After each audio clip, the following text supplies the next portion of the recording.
Selamat pagi dan salam sejahtera buat kita semua. Salam sehat selalu. Yang kami hormati Ibu anggota DPR RI Komisi 11, Ibu Siti Mufatahah. Kemudian ada Bapak Abdul Somad, Bapak Asep Dadang, dan juga rekan-rekan semua yang dari pagi saya lihat tadi sudah semangatnya luar biasa. Saya tadi nggak langsung ke bawah, saya lihat ibu-ibu, bapak-bapak sudah hadir di sini. Kalau saya melihat semangat dari bapak ibu, saya yakin sekali bahwa bapak ibu adalah kandidat tepat untuk mendapat beasiswa. Saya melihat dari semangatnya, dari antusiasmenya itu luar biasa. Modal pertama itu memang minat itu pertama, ya. Karena setelah itu langkah akan dimudahkan, ya. Yang penting mau dulu, kemauan, mulailah dulu, ya. Jangan sampai wah saya nggak bisa, ya. Saya juga termasuk orang yang harusnya butuh beasiswa. Saya bilang sama bapak-bapak, saya di depan ini adalah satu-satunya yang bukan doktor, saya bilang. Saya hanya S2 gitu kan. Saya nggak mendapat beasiswa dari Kementerian Keuangan. S1 saya D3 dari STAN, ya, dapat beasiswa juga. S1-nya kebetulan saya bayar sendiri ya, karena harus melanjutkan. Karena D4 itu harus nunggu kerja dulu 2 tahun dulu. Jadi saya nggak sabar. Saya juga orang yang pengen cepet-cepet sekolah dulu. Pengen cepat sekolah, saya nunggu beasiswa D4 lama. Nggak mau, saya langsung sekolah bayar sendiri. S2 saya juga dapat beasiswa. Nah S3 kebetulan di tempat kami agak susah waktu itu pas kena pandemi ya. Krisis keuangan Bu 98 itu. Jadi saya juga keuangan negara waktu itu susah, jadi ya udah keterusan saya nggak sekolah. Tadi saya intinya saya juga dari kalangan pendidik. Saya juga kebetulan mengajar walaupun sebagai dosen tidak tetap ya, di PKN STAN. Saya diskusi kayaknya Bapak Ibu adalah sebagian besar adalah pendidiknya, ada guru, ada dosen ya, ada sebagian juga mahasiswa kali ya. Nah, itu adalah modal kita untuk kita maju. Ya. Bapak Ibu semua, saya izinkan saya tadi dikasih waktu kurang dari setengah jam, tapi saya akan cepat saja, tapi saya akan masuk ke intinya. Pertama, saya akan bilang bahwa Indonesia akan menjadi negara maju. Itu modal kita. Indonesia akan menjadi negara maju tahun berapa? Ada prediksi, ya. Kalau Bapak Ibu pernah dengar, ada yang bilang Indonesia akan negara maju kurang lebih tahun 2030.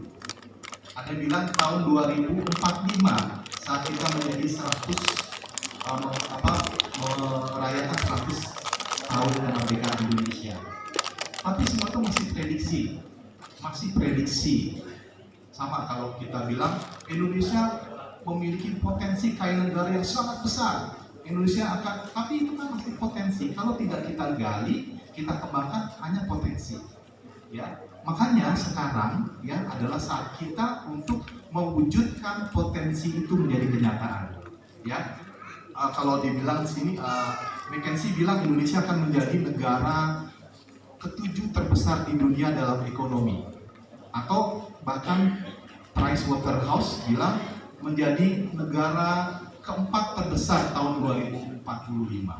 Ya, itu 2045-2050 itu adalah proyeksi teman-teman, ya. Itu adalah harapan kita bersama. Kita punya penduduk itu lebih dari 275 juta saat ini ya. Nah sekarang saatnya kita untuk membangun Indonesia emas 2045. Kita akan menjadi negara dengan pendapatan per kapita negara maju di atas 40.000. Ya, itu adalah satu ciri negara maju. Saat ini Indonesia masih sekitar 4 ribuan ya per kapita ya. Jadi artinya per orang itu pendapatannya itu kalau kita rupiahkan 4 ribuan kali 15.000 ya, itu 60 jutaan ya kurang lebih per tahun. Pak saya nggak nyampe segitu, ya itu rata-rata ya. Rata-rata kan nggak harus ini ya. Kan rata-rata ada populasi ya, pendapatan kita dibagi populasi kira-kira seperti itu. Tapi apa menunjukkan bahwa negara Indonesia harus menjadi negara yang makmur. Bagaimana caranya? SDM. Kedua SDM, ketiga SDM. Itu sangat penting. Kalau saya tadi berbicara dengan Ibu anggota, Ibu Siti bilang Pak, di Jawa Barat ini 20% adalah representasi masyarakat Indonesia. Kalau kita bisa benahi SDM di Jawa Barat, ya 20% hanya itu sudah mewakili sebagian besar masyarakat Indonesia, dan itu saya amini benar. Bahwa itu adalah tanggung jawab kita bersama. Kami sangat terbantu di LPDP Kementerian Keuangan dengan Komisi 11, dengan Ibu Siti Mulfatahah, dengan teman-teman di Komisi 11, bahwa LPDP secara konsisten tiap tahun diberikan tambahan dana terus menerus tiap tahun. Tahun ini dikasih 20 triliun, tahun lalu dikasih 20 triliun, mudah-mudahan tahun depan pun akan terus lagi diberikan tambahan dana abadi sehingga kita bisa menyekolahkan mahasiswa lebih banyak lagi. Itu harapan kita. Saya pengen sih ngasih semua ya, tapi ternyata karena uangnya terbatas, uangnya banyak, tetapi yang bisa dipakai itu bukan uang pokoknya ya. Kita sudah punya 119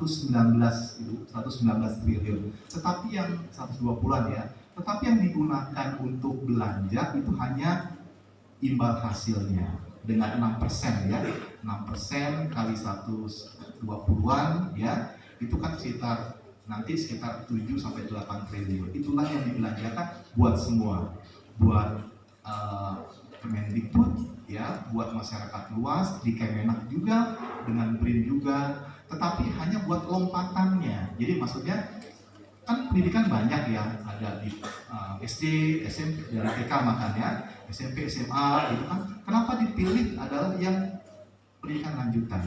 Tadi, karena kita akan menuju masyarakat maju, butuh lompatan besar.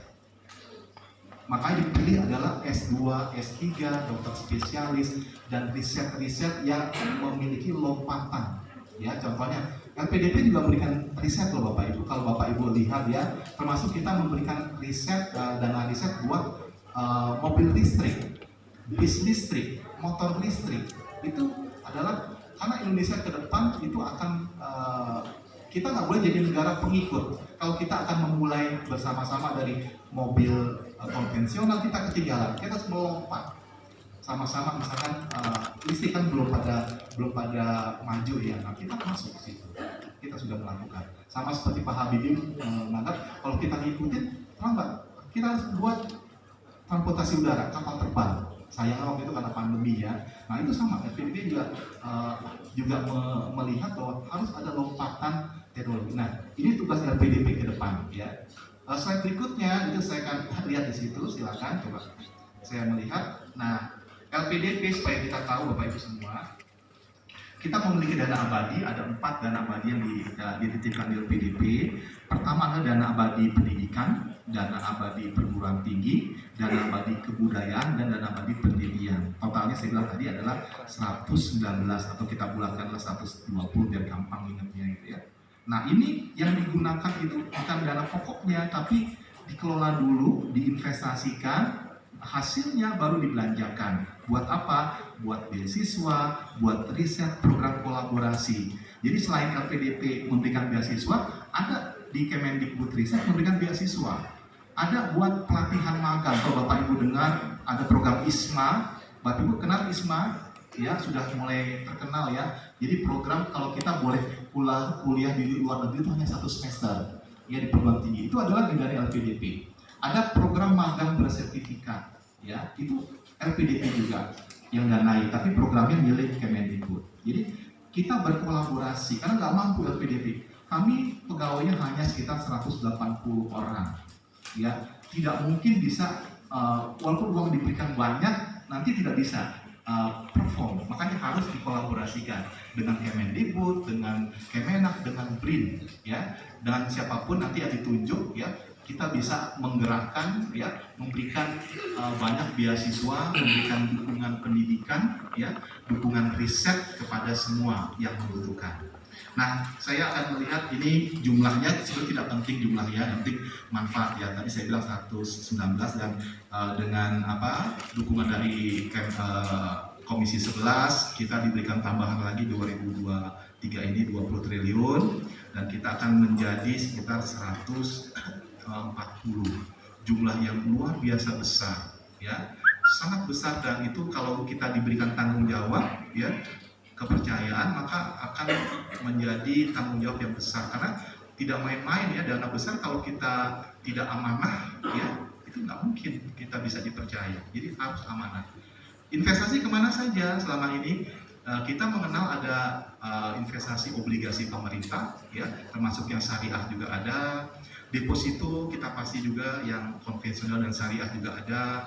Juga obligasi di korporasi, juga termasuk juga nanti ada saham, ya saham juga kita mulai masuk, dan juga ada investasi langsung. Artinya saya ingin memberitahu ke Bapak Ibu semua bahwa sebenarnya mengelola dana ini tidak mudah, ya. Ini harus melalui governance yang baik dan juga memang profesional. Ya, di LPDP sebagian besar anak-anak muda. Bahkan saya termasuk yang udah golongan yang sudah istilahnya adalah dari kayak Mas Dimas, ada Mbak Dewi, itu mereka adalah pemilik-pemilik LPDP di tempat saya. Jadi mereka yang anak muda yang semangat, ya. Walaupun mereka sebenarnya juga pengen juga dikuliahin ya dengan dari LPDP, tapi memang kemarin itu masih belum boleh. Jadi di kami itu memang kalau dari dalam itu kan masalah ini ya, masalah independensi gitu ya.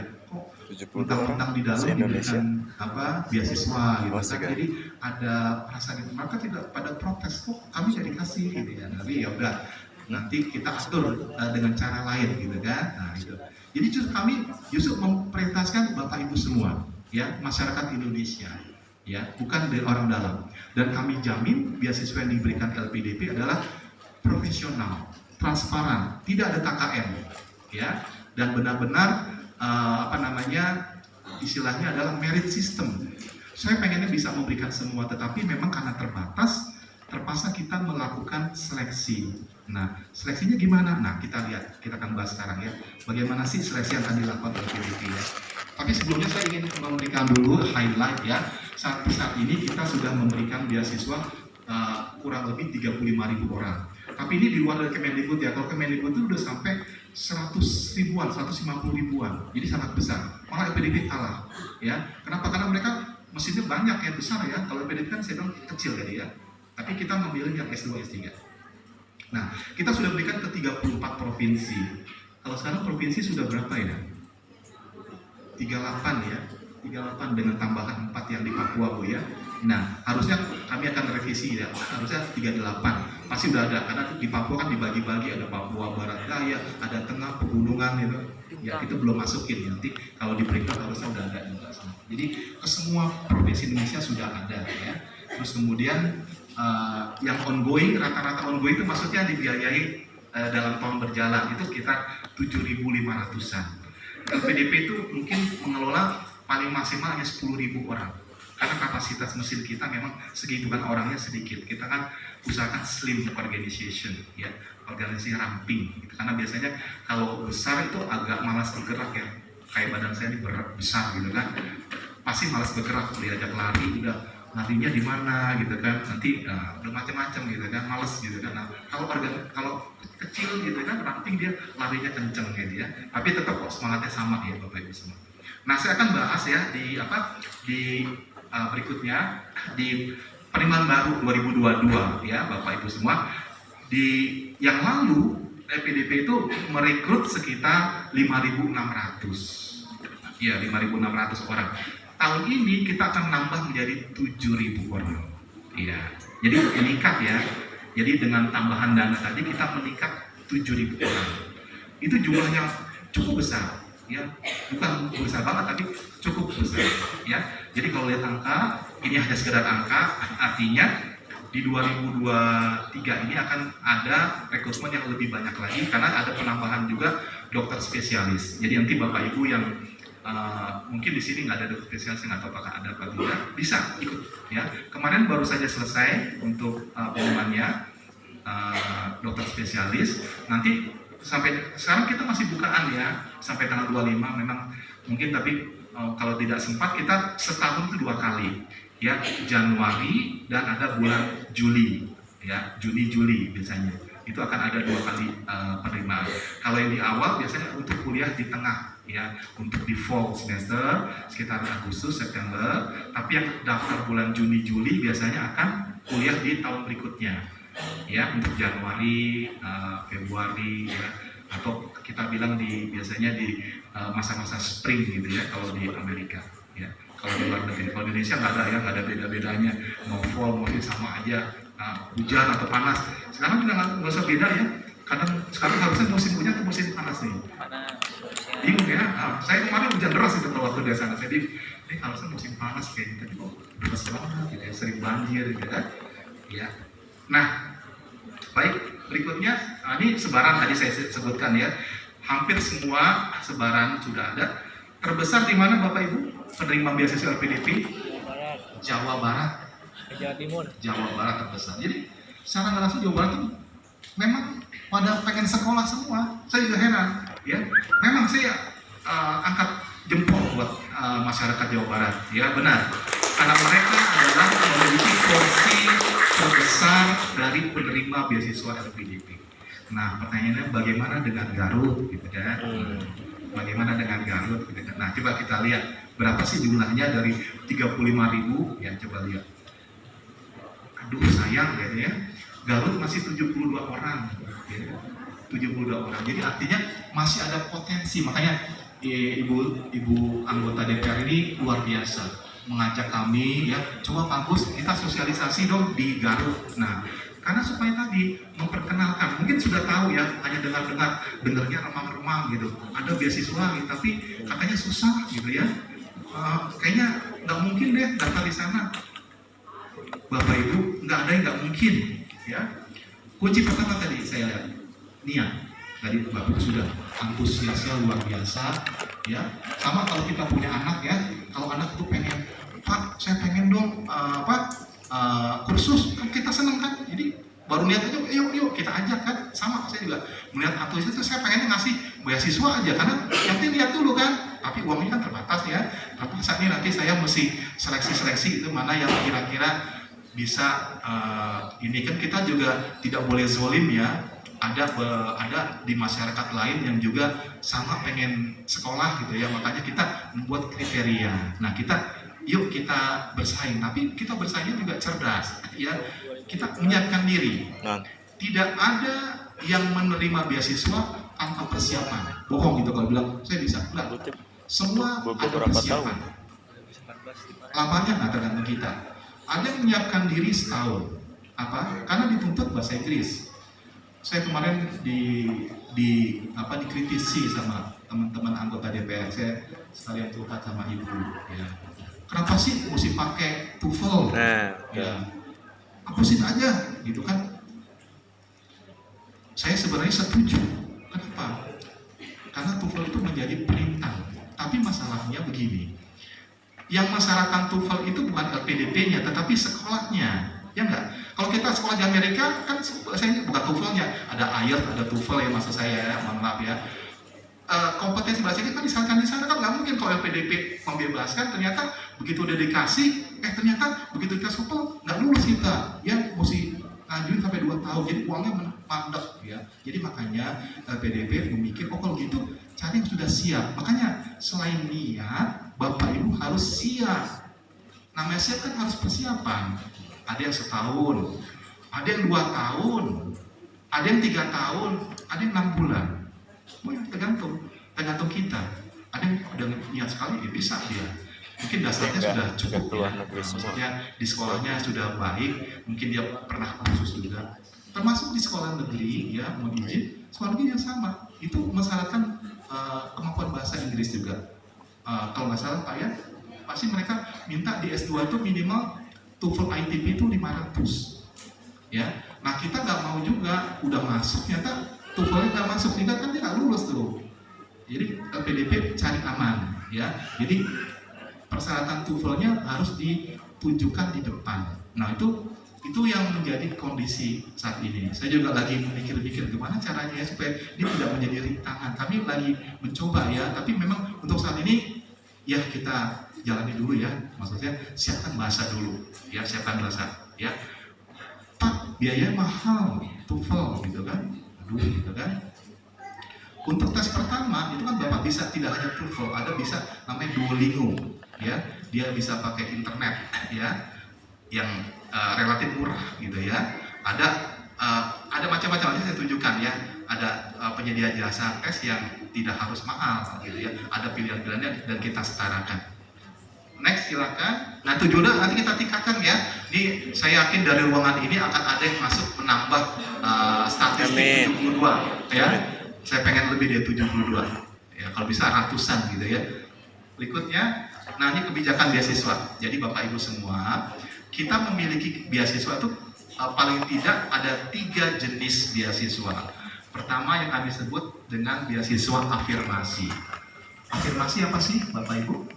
Afirmasi kan adalah keberpihakan kita kepada daerah atau penduduk, ya, daerah atau orangnya, gitu ya. Nah contohnya daerah tertinggal, ya, daerah tertinggal, daerah afirmasi kepada penyandang disabilitas, kita beri afirmasi kepada keluarga prasejahtera, ya kan perlu ya kita berikan. Kenapa? Karena mereka memiliki keterbatasan. Bapak Ibu di kota, di sini Garut kota apa? Kota masuk ya? Saya bisa bilang kota ya, kabupaten. Tapi orang bilang kota Garut itu kabupaten ya? Kabupaten, oke. Jadi kita termasuk agak lumayan dibanding teman-teman kita yang di pelosok. Ya, jadi Bapak Ibu tidak masuk daerah afirmasi. Yang afirmasi itu kami mengambil dari data di Bappenas. Ya, ada data Bappenas, ya, ada kota-kota yang kabupaten yang dianggap sebagai afirmasi. Kemudian ada lagi yang di penyandang prasejahtera. Prasejahtera itu kenapa? Karena dia memiliki keterbatasan, ya. Terbatasan, jadi tidak punya akses pendidikan. Jadi sebagai Bapak Ibu yang punya kartu PKH gitu kan, atau kartu PBI ya, itu bisa mendapatkan kemudahan. Apa sih bedanya afirmasi dengan umum? Itu syarat kelulusannya lebih mudah. Itu dikasih pelatihan bahasa Inggris. Ya, itu nanti pembekalan bahasa Inggrisnya. Tapi kalau yang di luar afirmasi dianggap ya, mungkin salah anggapannya, tapi ya mohon maaf kalau salah anggapannya ya, dianggap kita sudah mampu untuk mengupayakan sendiri ya, jadi masuk ke umum. Jadi Bapak Ibu adalah masuk yang di beasiswa umum ya. Ada lagi targeted, tadi penting juga. Targeted ini nanti khusus untuk PNS dan Polri. Siapa Bapak Ibu yang PNS dan Polri masuk eligible di sini. Juga di kriteria kelulusannya lebih mudah ya. Kemudian ada untuk kader ulama. Siapa Bapak Ibu yang nanti bisa masuk kader ulama boleh juga di situ. Cuman kalau kader ulama saat ini perguruan tingginya masih pilot project tertentu ya di PTIQ, nanti beberapa universitas Islam lain ya. Tapi nanti akan diperluas juga di universitas lain. Kemudian juga kita ada kerjasama dengan Stunet, beasiswa dari Belanda ya, dengan bidang tertentu, misalkan tenaga air, kemudian ada masalah energi gitu ya, itu ada khusus, dan kewirausahaan. Jadi saya mendorong juga teman-teman yang memang berminat untuk menjadi wirausaha, ini adalah beasiswa yang relatif lebih mudah ya, relatif lebih mudah. IP-nya kalau yang lain 3, dia cukup 2,5 kebayangnya. TOEFL-nya juga lebih mudah lagi ya, yang biasanya 550 dia berapa sih tadi? Nanti ada datanya, saya lupa. Ini karena beda-beda, saya sampai lupa juga kalau nggak lihat slide ya. Nanti bisa lihat. Nanti saya bagikan slide ini buat Bapak Ibu ya, biar bisa lihat ya. Berikutnya, next. Nah, apa sih yang ditanggung LPDP? Hampir semua biaya ditanggung. Ya, contohnya dari pendaftaran, tuition fee, buku, penelitian, seminar, ya, terus transportasi ke sana, pulang pergi, visa, ya, asuransi, bulanan, kedatangan, ya, darurat, ya, itu semua. Bahkan untuk pendukung, ya, yang disabilitas juga pendampingnya dikasih. Kalau di compare ya dengan biasa lain, LPD termasuk generous ya, bisa dilihat. Jadi kalau hidup kita nggak berlebihan, itu lebih dari cukup ya. Bapak bisa tanya ya teman-teman yang dapat beasiswa LPDP, Kalau kita nggak tiap hari makan di restoran, ya, nggak kan? Kalau kan nggak mungkin kan anak mahasiswa makan di restoran, ya kalau makan di restoran tiap hari nggak mungkin lah, nggak cukup itu, ya. Iya pasti masak sendiri deh. Tapi nggak susah gitu kan, cukup lebih cukup. Bahkan banyak kan sih ada dapat lebihnya, gitu kan. Bahkan kemarin yang kan ada krisis ya di Eropa, di Inggris kan, biaya hidup naik, kita responsif. Begitu ada kenaikan kita langsung sesuaikan. Yang lainnya belum, gitu kan. Jadi artinya ini cukup memadai, Bapak Ibu tidak usah khawatir ya untuk biaya ini. Nah sekarang saya jelaskan tahapan seleksi ya. Next. Jadi intinya seleksi itu ada 3 tahapan. Pertama adalah seleksi administrasi. Ini harusnya gampang, harusnya lulus semua. Kenapa? Karena jelas IP-nya minimal 3, TOEFL-nya ini, harus punya ijazah, harusnya kan lulus. Kalau itu depannya lulus harusnya. Nggak ada yang nggak lulus harusnya. Tapi kadang-kadang ya ada yang coba-coba, gitu kan? Coba-coba maksudnya gini, IP TOEFL-nya belum nyampe ya, ada yang belum nyampe, ada yang suka merekayasa gitu loh. Merekayasa, TOEFL-nya belum 550, dia beli di mana kali yang dia ada penjelasan hanya stempel gitu kan. Saya beri kayak Bapak Ibu, kita adalah generasi yang dipersiapkan buat menjadi pemimpin, harus memiliki integritas. Jauhkan dari hal-hal yang sifatnya tidak menjaga integritas, pemalsuan. Jangan. LPDP nggak ngecek, benar nggak ya? Tidak, kita akan ngecek. Ya, untuk TOEFL akan kita cek. Mungkin saatnya karena tesnya banyak gitu, mungkin saat itu belum kecek ya. Tapi nanti suatu terverifikasi, Bapak Ibu akan dikeluarkan. Ya, dan akan diminta ganti rugi dan akan diblok, tidak boleh lagi mengikuti LPDP. Jadi please tidak boleh kita memanipulasi data. Ya. Ada lagi persyaratan LPDP, mohon dimaklumi bahwa LPDP itu hanya bisa menerima mahasiswa yang bukan ongoing, bukan yang sedang berkuliah. Kenapa? Karena kita memberikan kesempatan kalau yang akan berkelas itu diasumsikan, mungkin salah juga asumsinya, ya mohon maaf, ini balik asumsi ya. Mahasiswa sudah berani kuliah kan berarti dia sudah punya kemungkinan dana, saya dana dari sini, gitu, udah mampu, gitu ya. Kalau belum, memang dia belum tahu, saya kuliah nggak ya, nggak bisa. Nah itu yang kita utamakan. Kalau udah berani kuliah kan artinya dia sudah punya bayangan. Nanti saya akan dapat dari calon mertua, gitu ya. Atau dapat dari bapak, dari ibu, dari kantor. Nah itu kan udah ada kira-kira. Nah emang kita ini kan orang yang belum, emang dia belum ada pikiran. Jadi artinya memang dia perlu dibantu, gitu ya. Kalau yang udah kan artinya kan dianggap sudah, gitu ya. Nah mungkin salah ya, maaf. Nah, karena kita kan dana terbatas, jadi kita memprioritaskan membuat asumsi-asumsi. Kedua adalah tes. Jadi ada beda ya. Kalau sudah memiliki LOA, Letter of Acceptance, atau diterima di perguruan tinggi, Bapak Ibu tidak perlu tes namanya tes bakat skolastik, atau istilah kalau dulu namanya TPA, tes potensi akademik. Bapak Ibu langsung bisa masuk ke tes wawancara, atau kita istilahkan adalah tes substantif, karena itu ada beberapa yang akan diuji ya. Isinya apa saja ini penting ya, saya mau kasih tip and tricks ya. Jadi di wawancara itu kuncinya apa sih? Kuncinya kita pede. Kenapa pede? Ya iyalah, coba Bapak Ibu kalau melamar kerja, kenapa mau kerja sini?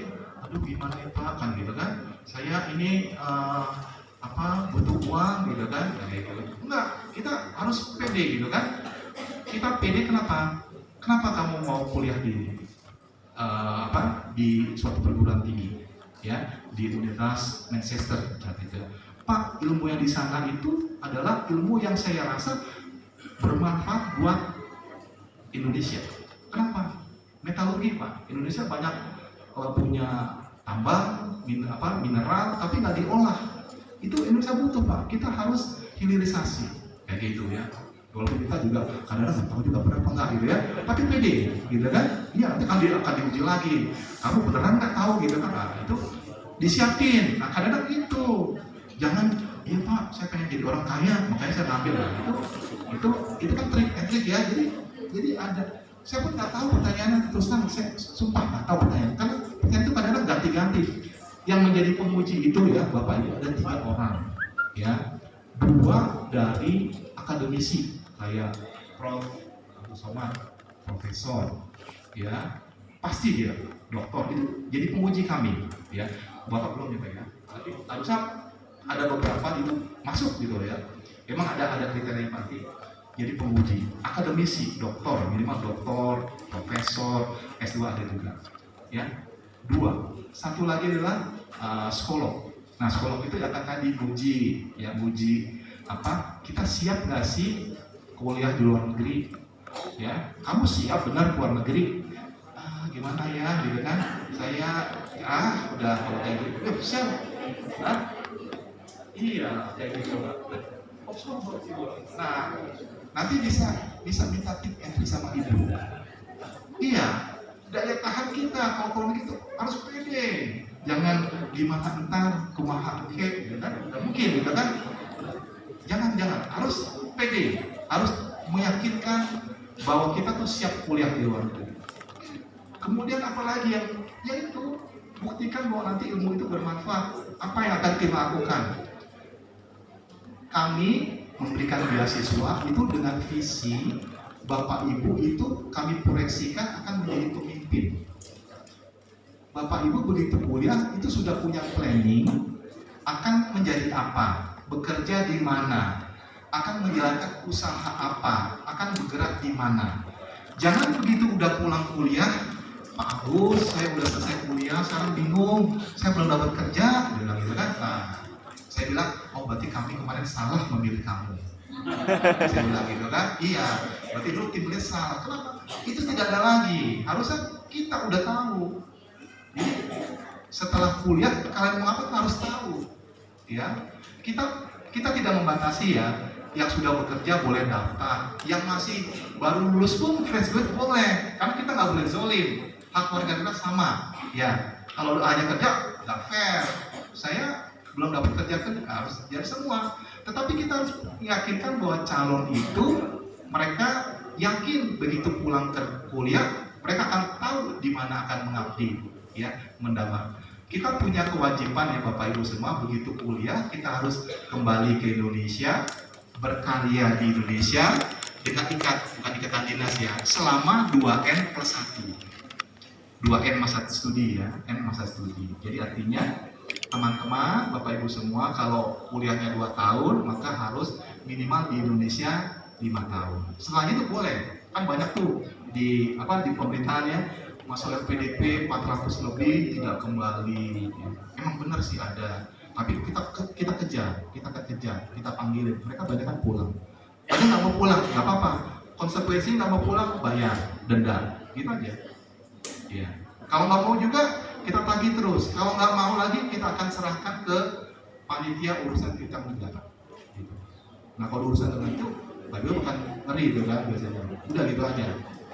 Karena memang uang yang diberikan untuk beasiswa itu adalah dari uang rakyat, dari pajak yang kita bayar, yang disisihkan dari dana 20% pendidikan buat dana abadi dan akan digunakan untuk beasiswa. Akan kembali lagi ke kita juga. Jadi kita memiliki tanggung jawab amanah untuk memanfaatkan uang rakyat. Jadi makanya begitu kalau kita ingkar janji, ya kita harus konsekuen, ya harus mengganti. EDP masih baik, ada yang saya dimarahin juga sama siapa ya waktu itu ya saya lupa.